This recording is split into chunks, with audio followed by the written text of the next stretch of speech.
Devoteam a été créé en novembre 95. On a déposé les statuts mi-octobre et on a démarré notre activité fin 95. On se rappelle tous de novembre 95 parce que c'est les grandes grèves, vous vous rappelez, donc l'économie était bloquée.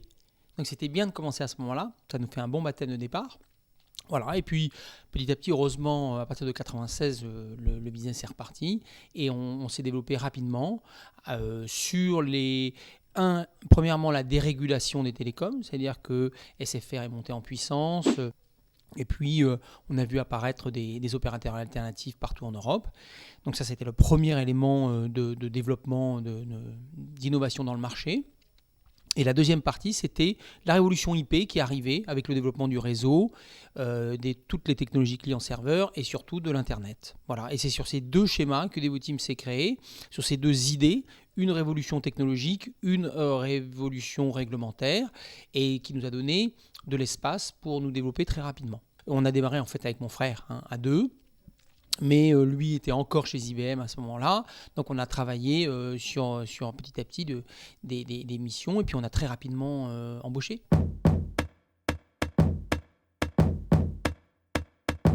On a fait 2 tiers de croissance interne, 2 tiers de croissance organique et 1 tiers de croissance externe. Jusqu'à 2000, on a fait uniquement, Devoteam a uniquement cru sur de la croissance organique.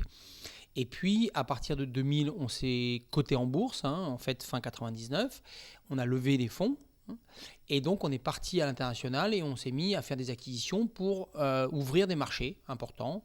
L'Angleterre, l'Espagne, la Belgique. Et puis, petit à petit, on est sorti d'Europe de l'Ouest et on est parti vers le Moyen-Orient, l'Afrique du Nord. Et aujourd'hui, on est dans les principaux pays d'Europe de l'Ouest, plus en Russie, en Turquie, en République tchèque, en Pologne. Voilà, donc on a une couverture de la carte qui commence à être assez étendue. Maintenant, l'objectif, c'est pas d'être dans tous les pays du tout, parce qu'il faut des marchés conséquents, il faut avoir une base de clientèle, il faut avoir du muscle. Donc, c'est pas d'être dans tous les pays. Mais malgré tout, on essaie de rentrer dans les grands pays, surtout pour suivre nos clients. Devoteam a un métier de proximité avec ses clients, puisqu'on travaille la plupart du temps dans les data centers pour faire de l'architecture, de la sécurité. Donc, ça n'est pas du tout cohérent avec une logique d'offshore. Les choses changent. Petit à petit, on commence à réfléchir comment on peut industrialiser plus notre conseil, notre ingénierie. Donc les choses changeront à l'avenir puisque le marché est tellement mouvant qu'on est obligé de s'adapter, de trouver des nouvelles idées, de nouvelles pistes. Mais jusqu'à maintenant, le marché était essentiellement des marchés locaux. Et donc quand on suivait Carrefour en Pologne ou quand on suivait Orange dans une de ses implantations, c'était l'idée de servir le marché local.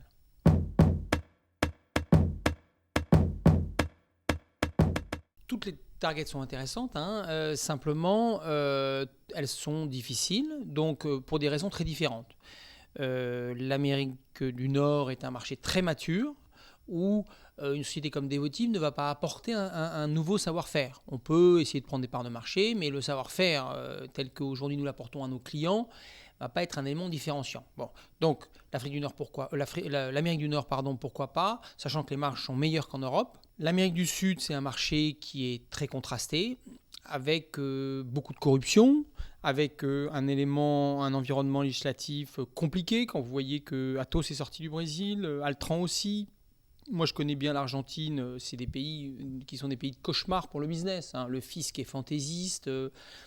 Le juridique avec des locaux est très très difficile, la corruption est partout, on fait du business en famille, enfin voilà, donc c'est des zones qui sont compliquées. L'Asie du Sud-Est, c'est un marché donc formidablement dynamique, comme le Brésil par exemple, encore plus que le Brésil. Mais là, on a un autre problème, c'est des marchés tellement flexibles, c'est des marchés tellement low cost, que c'est extrêmement compliqué de gagner de l'argent sur ces marchés-là quand on est une société de service qui amène un savoir-faire construit, des équipes stables, etc. Donc très peu y arrivent, IBM y arrive un peu, On voit Ernst & Young ou des acteurs de conseil de ce genre-là qui arrivent. Pour les autres, c'est un long chemin de croix. Et aujourd'hui, Devoteam a suffisamment à faire sur ces marchés, la Turquie, suffisamment à faire en Russie, en Afrique du Nord, au Moyen-Orient, pour avoir déjà bien les marchés qui sont porteurs.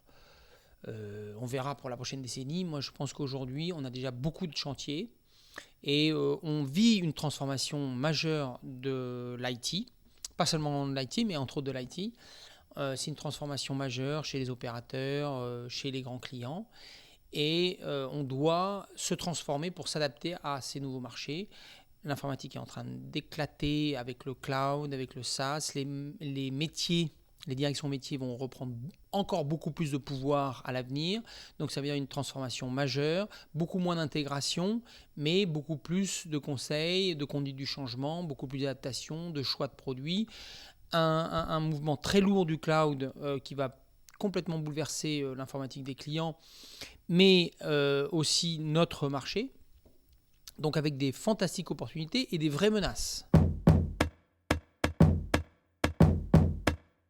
Parce que Devoteam est un acteur d'ingénierie dans les infrastructures. Qu'est-ce qui part dans le cloud? Les infrastructures principalement. Donc c'est vraiment notre cœur de business qui va bouger. Qui, plus que Devoteam, est bien placé pour accompagner les clients dans ce mouvement? On est capable de les conseiller, on est capable de les... de faire l'intégration, de faire les évolutions. On est capable de s'assurer que le cloud est correctement connecté à l'entreprise, que tous les indicateurs sont en place et que l'entreprise cliente va pouvoir gérer son cloud de façon flexible et efficace. Donc on est vraiment au cœur de cette révolution. C'est une révolution compliquée qui va prendre de longues années, qui oblige les clients aujourd'hui à se transformer eux-mêmes pour en profiter dans de bonnes conditions. Donc c'est un très gros chantier. Mais c'est aussi une menace, puisque quand un client va externaliser une partie de son SI qu'il a aujourd'hui internalisé, dès lors qu'il choisit le cloud public par rapport au cloud privé, mais ceci va se morceler, le cloud fournisseur va reprendre à son compte un certain nombre de tâches qu'aujourd'hui nous faisons. Donc, il est certain que pour le business, ça va être une perte quand tout le mouvement, toute l'organisation de ce mouvement, le pilotage de ce mouvement sera du gain pour nous. Donc, on a intérêt à être offensif, même s'il y a des positions défensives à protéger ou à gérer en tous les cas. En tant que spécialiste des infrastructures, on travaille avec tout le monde. C'est-à-dire que Devoteam n'a pas vocation à être spécialisé sur un vertical, même si ceci change. C'est-à-dire que quand nous étions spécialistes des réseaux, des bases de données, des serveurs, ça concernait tous les clients de façon horizontale. Maintenant, avec par exemple la mobilité qui se développe beaucoup, on touche beaucoup plus les métiers. Et pour avoir une offre de mobilité qui soit pertinente pour une banque, il faut toucher ces métiers, les comprendre, être capable de s'adapter à ces problématiques-là. Donc, notre stratégie évolue et c'est sûr qu'on se rapproche des métiers à travers ce genre d'offres. Nos clients, globalement, aujourd'hui, c'est 30% les télécoms, c'est de l'ordre de 10% le public, les ministères, ce genre de grandes organisations publiques. Et puis, on a la finance qui est aux alentours de 20%. Et le reste de l'industrie avec un point plus spécifique sur l'énergie pour les 20 derniers pourcents. Je pense que la problématique est encore plus forte effectivement dans le milieu industriel que dans le milieu bancaire. Et donc il est évident que c'est par l'industrie qu'on a commencé à réfléchir à la problématique verte pour notre industrie. Mais aujourd'hui ça concerne l'ensemble de nos clients. Tous les grands clients s'intéressent à leur empreinte carbone. Ils ont tous des rapports à rendre. Et donc récemment, les DSI, les directions techniques, se sont intéressées à ce sujet-là. Je dirais que ça fait 2 ans que ça commence à rentrer un peu dans les esprits et peut-être 1 an que ça devient de vrais chantiers. Donc nous, effectivement, on a considéré que ça faisait partie des sujets qui étaient les plus en pointe pour nous parce que, encore une fois, en tant que spécialiste des infrastructures, nous sommes aux premières lignes, aux premières loges, en ce qui concerne tout ce qui est utilisation d'énergie pour les data centers. Et en tant qu'architecte de ces data centers, la partie consommation, la partie pollution éventuellement, etc., sont une composante qui devient une composante majeure de ces sujets technologiques. Donc ça s'est, je pense, imposé naturellement, d'abord dans notre stratégie et puis assez vite derrière dans les préoccupations de nos clients.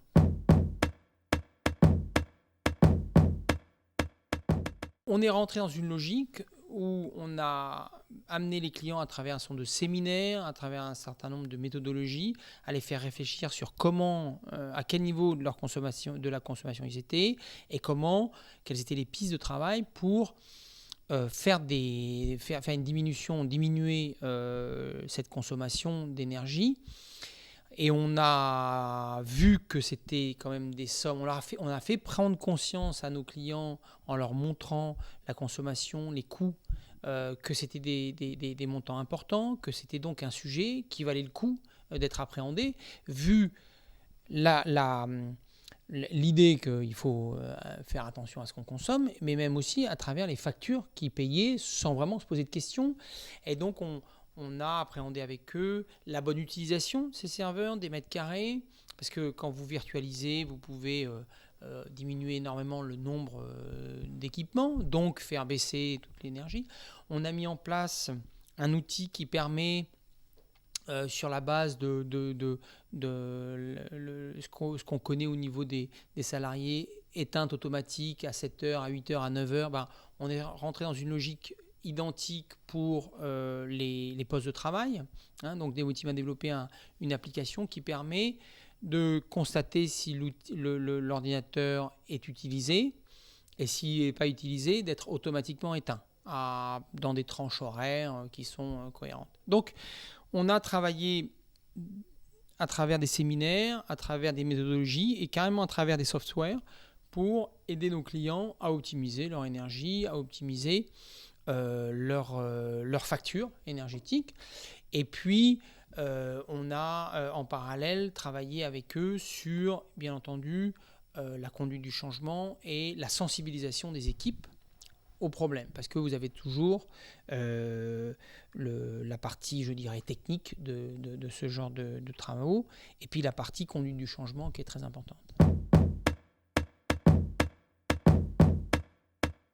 Il est normal qu'après quelques années, ceux à qui on ne propose pas des évolutions vers des postes de management ou de commerce, etc., aient parfois envie de rejoindre principalement nos clients pour faire les projets ou les missions, mais plus d'un point de vue client que d'un point de vue prestataire. Donc, je crois d'abord que c'est complètement inhérent à notre modèle, à notre business model, et c'est ce que les grands cabinets d'audit appellent upper ou out, c'est-à-dire que soit vous montez, soit vous partez. Et sans être dans cette logique systématique que peuvent avoir mis en place les grands cabinets d'audit, c'est quand même un peu cette logique, en tout cas psychologiquement, nos collaborateurs, qui sont des collaborateurs brillants, bien diplômés, très mobiles, c'est dans cette logique-là qu'ils se positionnent. Donc, on a, selon les années, entre 15 et 20% de turnover de nos équipes. On est plus heureux à 15 qu'à 20. Et c'est beaucoup. Selon la façon dont vous calculez, non, c'est tout à fait standard. C'est les mêmes chez Ernst & Young, c'est les mêmes à peu près partout. Ce qui est différent, c'est si vous intégrez dans ce genre de calcul des usines d'offshore, avec des gens qui sont peut-être plus âgés. Dans leur carrière, ils ont trouvé des éléments de stabilité, où ils ont une vision plus stable de leur carrière. Mais si vous prenez des jeunes ingénieurs de 30 ans, on retrouve les mêmes chiffres un peu partout. Ce qui, je le répète, est un combat pour nous, c'est-à-dire qu'il faut recruter beaucoup et il faut essayer de rendre ces équipes le plus stable possible. On n'a pas le problème de Total qui a moins de 2% de turnover dans sa DSI, a un souci de trop grande stabilité. Nous, on a un souci de comment je garde mes talents. Mais en même temps, je répète, on ne peut pas descendre à 2% comme Total. On a une population jeune, très employable, mobile, qui va de toute façon tourner, et à nous de gérer cette difficulté.